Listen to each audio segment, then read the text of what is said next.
The basil has been blessing our garden all summer long, but it's early October, so it's time for us to go harvest it. We have so much basil.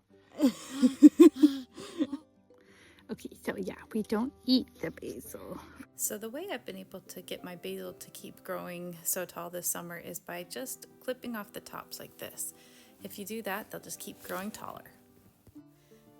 Not the easiest when you're holding a baby. She's so dang cute. All right, so now I'm going to show you some of the ways I like to use the basil from my garden. I like to make big batches of pesto, and then I can freeze part of them. Pour some olive oil on the top layer when you freeze it, and that'll preserve the color. I like to use my pesto in my pasta dishes like pasta primavera, which is roasted vegetables mixed in with spiral noodles, and it is so good. All right, and I want to share with you this recipe, and so I have it right here that you can screenshot and you can keep it for future use. It has the pesto and the pasta primavera recipes.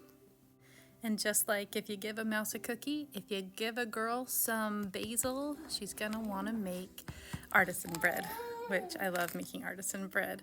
And I love eating it with basil dishes like bruschetta, and also this roasted vegetable soup. It's tomatoes, carrots, and onion with basil in it, and it is so good. Even my husband likes it, and he doesn't normally like those kinds of soups. So go ahead and screenshot this one too.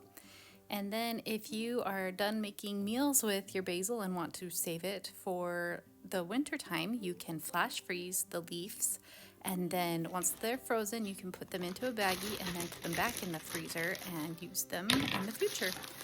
And then also, if you have a food dehydrator, you can make your own dried basil, and once the leaves are all completely dry, then you can put them into a baggie, crush them up, and you have your own dried basil. All right, well, I got to get back out there. More basil to pick.